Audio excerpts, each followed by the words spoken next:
Hi, I'm Dean Sikes. I founded an organization called You Matter. And since January 1st, 1993, I've been on the road speaking in high schools. Usually when we do a high school assembly, the students come into an arena, into a theater, into a gymnasium. Today, we're coming to you. Wherever you're watching this, we just want you to know how grateful we are for the opportunity to bring this message to you. It's a message that I've shared with over 2.5 million students at live events, over 4,500 times in 8 nations of the world. So wherever you're watching today, from my heart to yours, I really hope you lock in with me. And maybe in some of the story of my life that I'm going to share with you today, maybe some of the story of your life, there'll be some intersecting points. I believe all of us have defining moments, those moments that truly define our life. And those defining moments are what I'm going to talk about today. When I was 7 years old, my first defining moment was when I made what I call the choice of a lifetime. I remember it was a Saturday afternoon. I was outside playing football with my best friend, Chris Frank. An associate pastor from the church we attended came to our home. I was invited into our home. My mom and dad were there. I prayed a prayer. My life changed. I made what I call the choice of a lifetime. And I went outside and I said to Chris, "Hey, Chris, I've just made this decision. Have you ever made that decision?" He goes, "What are you talking about?" And I shut down. And I just lived life, for the next 8 years.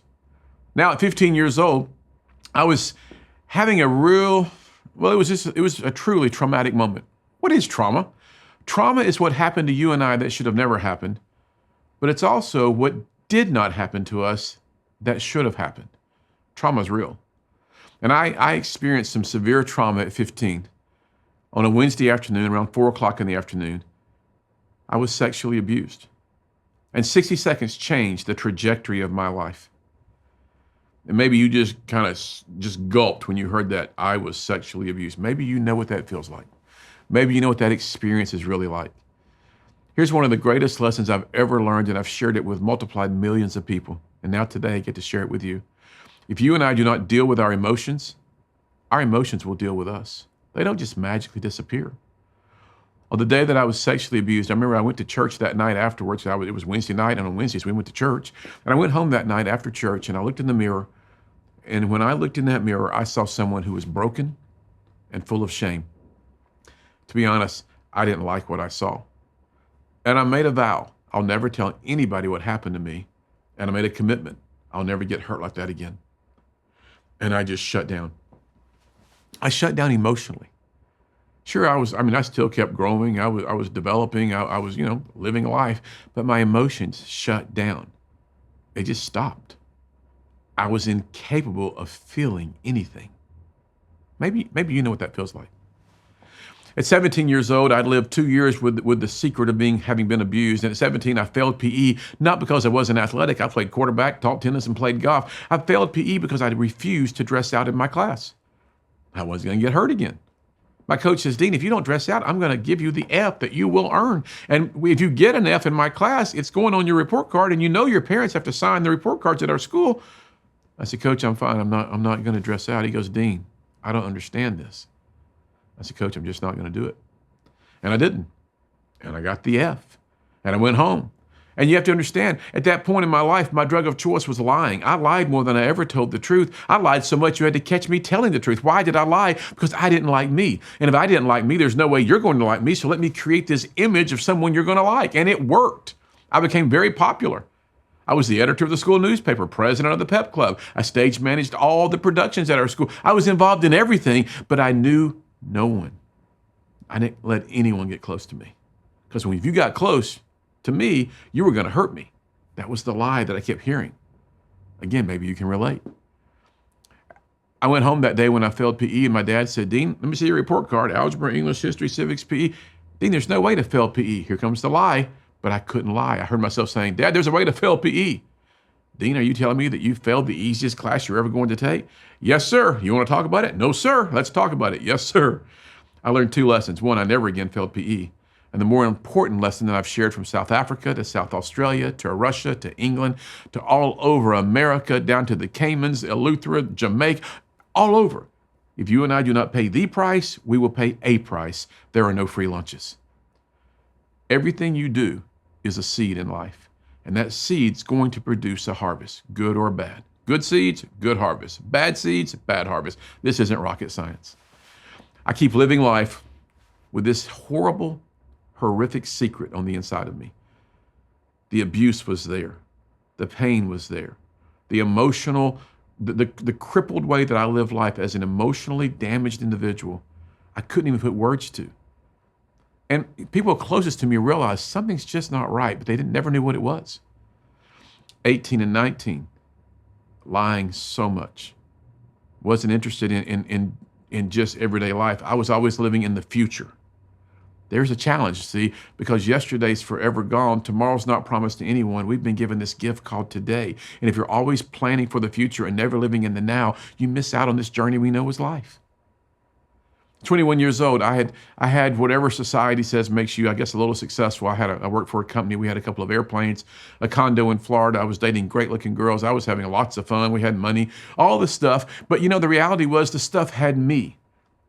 And you can gain everything that society says makes you successful. And if you don't really have it right on the inside, if you're not right in here, you're in trouble. That was me. I was 21 years old. I had lived now, 6 years, having never told anybody I'd been sexually abused. That's like compounding interest. It's like if you and I had a trash can right here today, and I just kept putting trash in it, we kept putting trash in it, we kept pushing the trash down and kept pushing the trash down. Eventually, common sense tells us that if we keep doing that, eventually what's going to happen? The trash can's going to overflow. Your heart, my heart, no different. If we just keep pushing the emotion down, we just keep pushing it down, we're not going to deal with it. Well, guess what? There will be a day we'll have such an overflow of those emotions, we will deal with it, because at the end of the day, there's no way not to deal with it. Eventually, our heart has to be dealt with. 21 years old, I had not dealt with it. I'd played the game. I'd lied so much. I'd created this image that everybody seemed to like on the periphery or the outside, but no one ever got close. There was no intimacy in my life whatsoever, not even with God.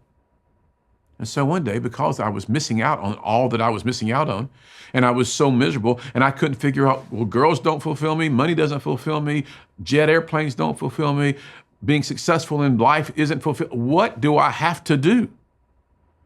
And suddenly, I said a very simple prayer one day, and it went just like this. Hey, God, it's me. I don't think you're real. If you've got a plan for my life, and if you are real, prove it.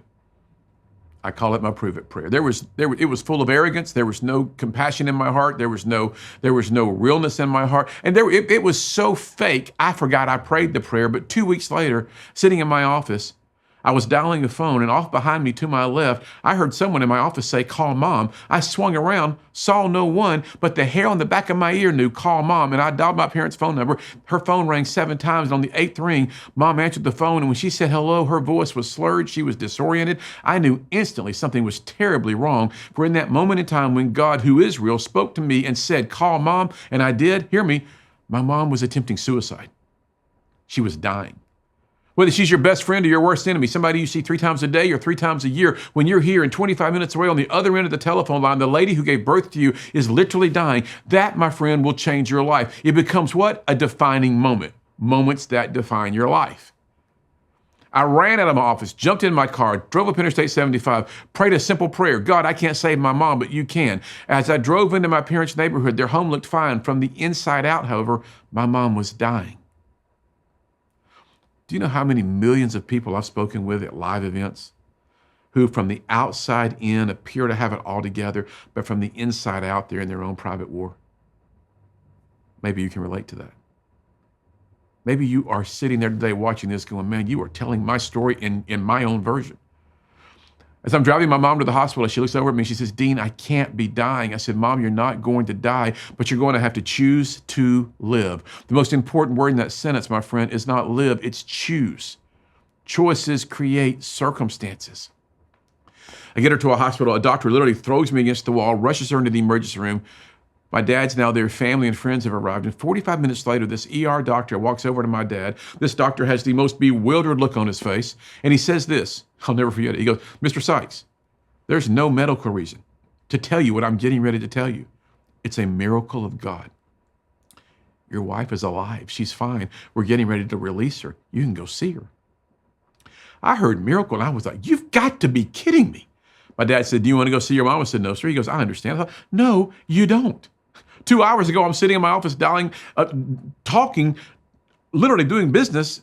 I get this prompting. I hear this voice, call mom. I do so. She's trying to end her life. I get her to a hospital. Now we got a doctor with 4 years of college, 4 years of med school, 2 years of residency, years of practicing medicine, who now says to you, he didn't save her. It's a miracle of God. No, Dad, I'm going for a walk. And I went for a walk, and I could take you to the spot in Park Ridge Hospital where I leaned against this long corridor, and I had an encounter. See, my plan at that point was I was going to, and just shortly thereafter, my plan was to go into politics, run for the Tennessee legislature at 21 years old, be in the U.S. Congress at 25, run for the U.S. Senate at 30, and be governor of Tennessee at 36. That was my plan. The best-selling book of all time says that man plans his ways, but it's God who directs our steps. That wasn't God's plan for my life. And on that particular day, standing in that long corridor of Park Ridge Hospital, my life changed. And I came to a real sweet reality that my purpose in life, just like your purpose in your life, is not ours to decide, it's ours to discover. Whatever you're going to do in life, whatever your calling is, whatever your purpose is, that's not for you to decide. It's for you to discover. And it's in that discovery that you will come into this journey that is the journey of a lifetime. Because when you actually discover why you are here and why your life matters, what I do in life does not get me out of bed in the morning. Why I do it catapults me out of bed every single day. I get to do this. I don't know where you're watching this today. I don't know what planet, I don't know where you are. You're on planet Earth somewhere. But today, we're connecting. And I'm getting to share a message with you that I get to share with teenagers literally from all walks of life. On that particular day when my mom attempted suicide, the choice I made was, it's time to get serious. It's time for me to take life serious and stop making it all about me. And I turned my focus outward and I began to look at what could my story maybe be used to do that would bring hope to people like you, teenagers. There was no real agenda other than I just want to give people hope. And you know what happened? Doors started opening. Doors, literally. I've spoken in Australia. All the places I've mentioned. All those students who have grabbed the message and who have run with the truth contained within this message. That's why I do this. A lot of what I'm sharing with you right now, I recently shared at a school. And let's just say that for the sake of this time together, that the young man's name is John. John walks down this long theater, kind of like the theater that I'm in today, and he walks down, he's got 7 or 8 guys behind him. And I go, John, you are a leader. He goes, how do you know that, sir? I go, look over your shoulder. You want to know the fail-proof way to know if you truly are leading? Look over your shoulder. Is anybody following? John kind of smiled. He goes, yes, sir, I'm the quarterback of the football team, and these are all guys who play on the team with me. I said, man, that's great. He looks at these 7 or 8 guys, goes, I need to talk to this speaker. I'll catch you at lunch. And these 7 or 8 guys turned around and walked away. So now John and I are in this big theater by ourselves. And he goes, I really enjoyed your assembly today. I said, man, thank you. I always appreciate that. And he goes, can I tell you some of my story? I said, love to. Now, why is that important to bring up? Because teenagers today, while you may not want to speak with your parents or to an adult or to an authority figure in your life, you may not want to, but I can promise you this, today's teenagers desperately need to be seen and desperately need to be heard, because if you do not feel seen and you do not feel heard, you will by default go down this journey that leads to a very dark place called suicide. Well, I'm not suicidal. I get that. Why does a person feel like suicide is the only answer, the only remaining answer? Because they've lost what I call hope. And if you lose hope and you have so much pain on the inside, that's where it leads. I've talked to too many students who've told me their stories after our assemblies. I speak from experience. John and I began to talk. He goes, you know those 3 questions you asked? And at every assembly, I asked 3 questions. Here they are. Is there someone in your life that you need to forgive? Do you feel like you've been rejected? And is suicide a real option? I go, yeah, I know the questions. He goes, I need to be real honest with you. I go, okay, what? He goes, I raised my hand for all 3. I said, John, if you don't mind, unpack your life a little bit. Tell me about your life. So he goes, well, I've told you I play quarterback. We're playing for the state championship this Friday night. I think we're going to win. He said, I've got a 3.8 GPA. I come from a really great family. I go to a local church. I'm involved in the youth group, heavily involved, actually. I'm dating a girl here at school. She's involved in the same youth group. It's a very healthy relationship. We're not messing up. I said, John, 3.8 GPA, great looking girlfriend, healthy relationship. You're in church.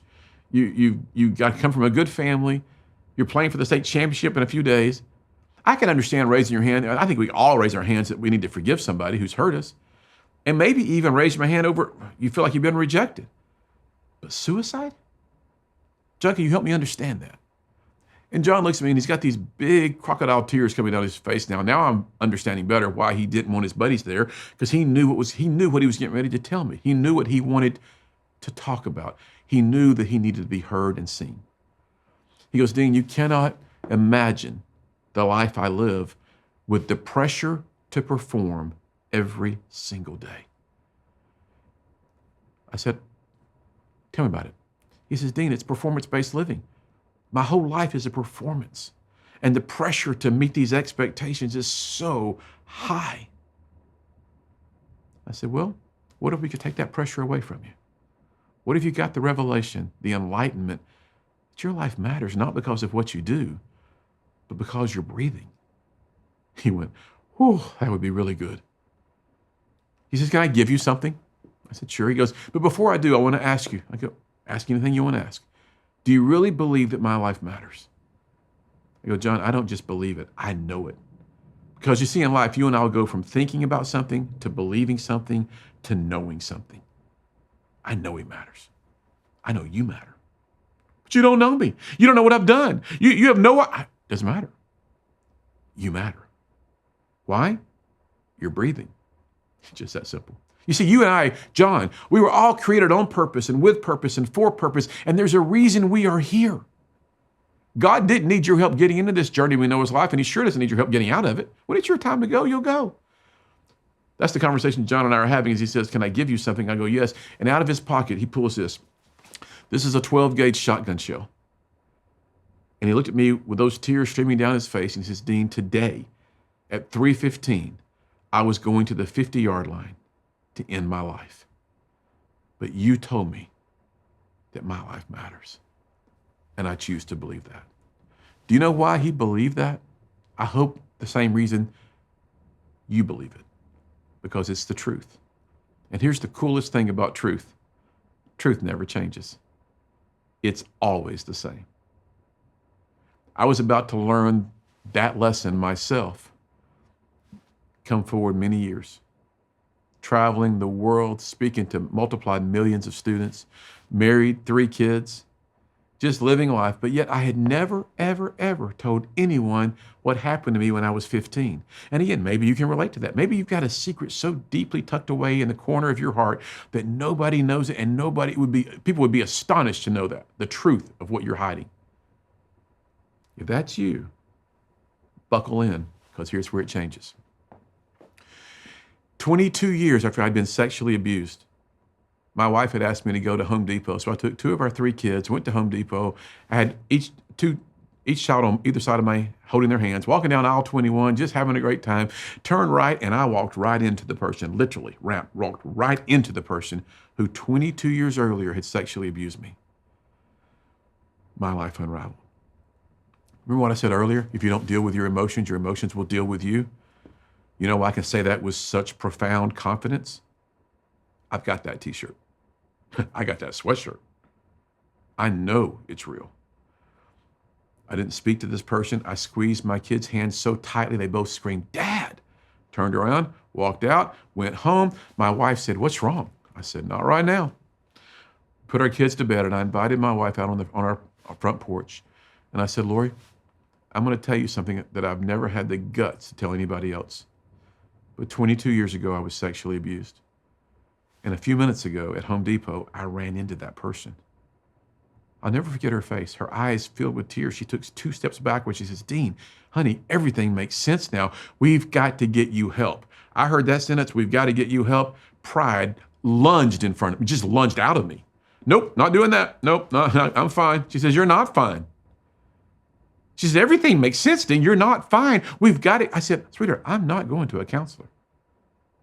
She says, if you got diagnosed with a real serious sickness, would you go to a doctor? Well, sure. No different. We're going.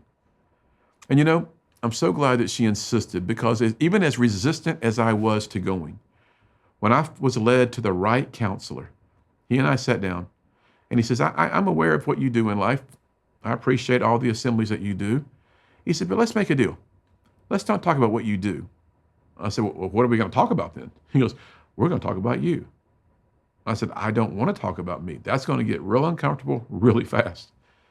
He said, yeah. I said, well, what would that conversation look like, Doc? He goes, well, you would do all the talking, and I would do all the listening, and every now and then I would throw you a question. That conversation began that day, and it lasted for 11 years. And today on my phone, I carry 11 years of notes that I took. And I'm so grateful for those notes, because every now and then I go back and I just reread all of them. And it reminds me, it takes me back to a place in time where I was broken. And I needed somebody who was a lot better than me to help me. Somewhere along those 11 years, I was asked this question: Dean, will you forgive the person who sexually abused you? My immediate response was, no, I won't. They said, why? I said, it's not fair. I didn't do anything wrong. And yet what they did to me has so affected my life that I'm sitting in a counselor's office trying to unpack it and get healed from it. So no, I'm not forgiving at all. You know why? It's not fair. Next question was a question that changed my life. Again, was the cross fair? Why'd you have to go there? Took me 3 or 4 days. I knew the answer. I knew what I was supposed to do, just like you. You know what the answer is when you're supposed to do something, right? But for me, I made the choice. I will forgive. Students ask me, well, did you go to the person? No.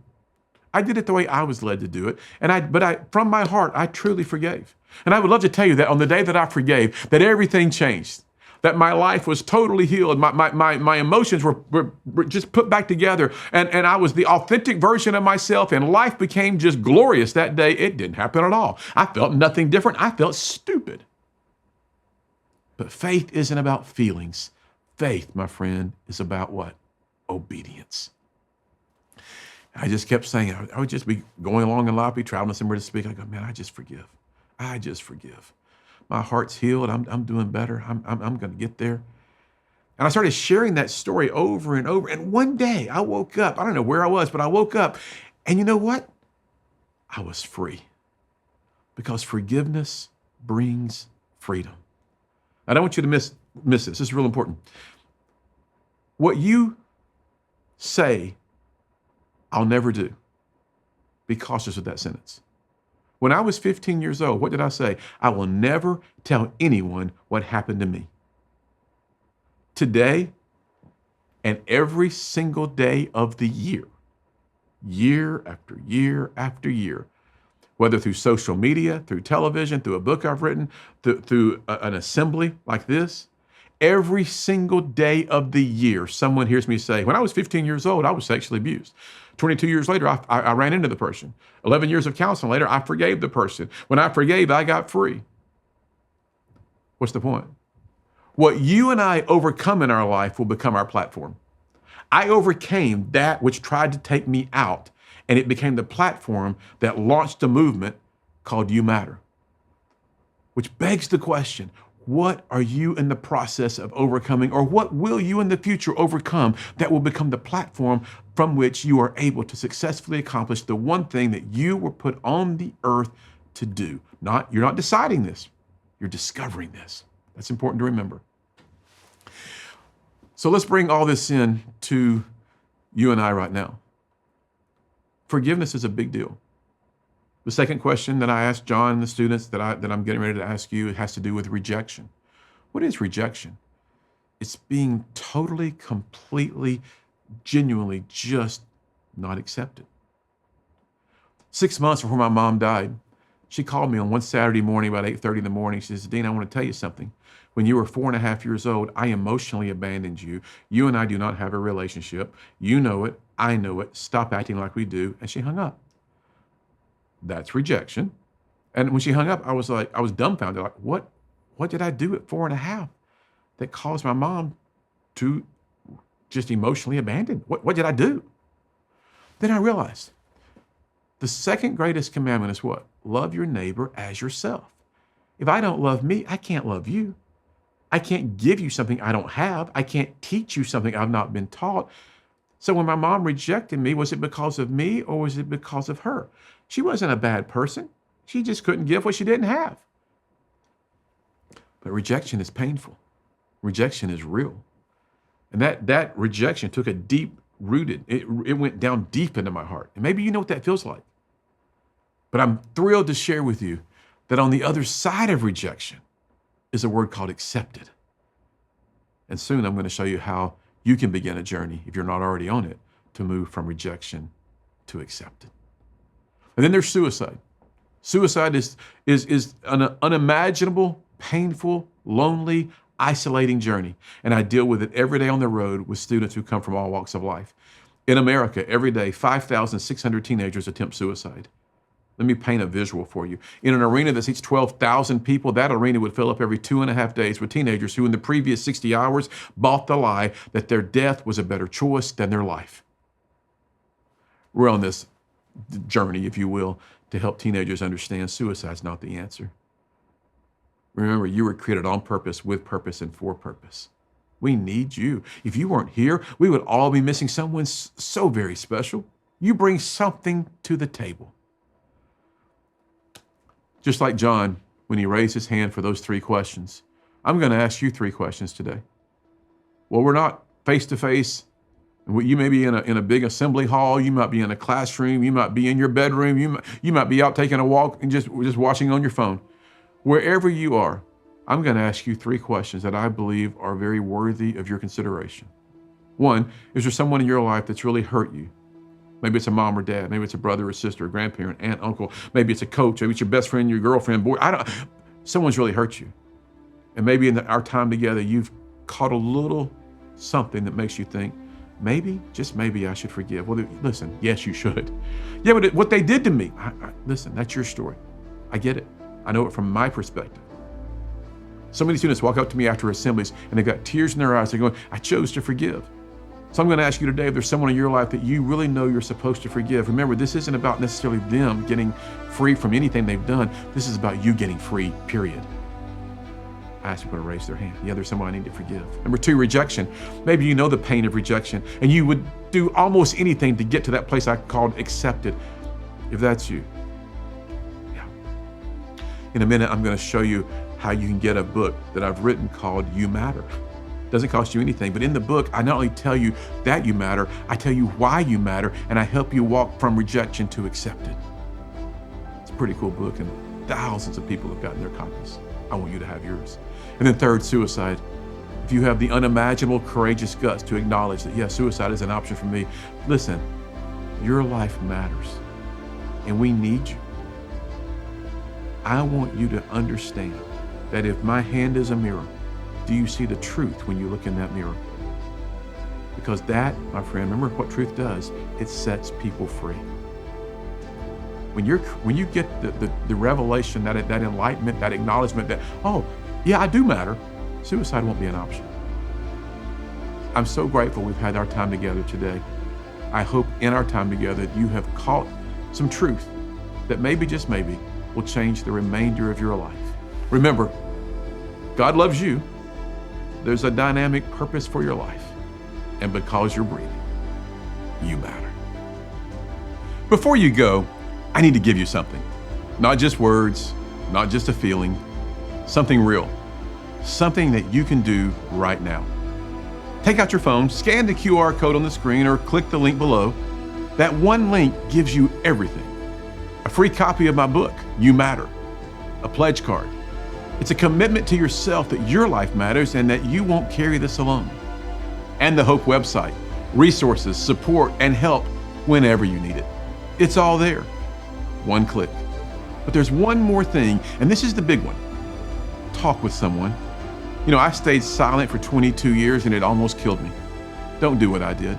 Find one person, a teacher, a parent, a pastor, a coach, someone that you trust. You don't have to tell them everything. Just start the conversation. You know, asking for help isn't weakness. I believe it's the bravest thing that you can do. Why? Because you matter, and your story isn't over. Thanks for choosing hope.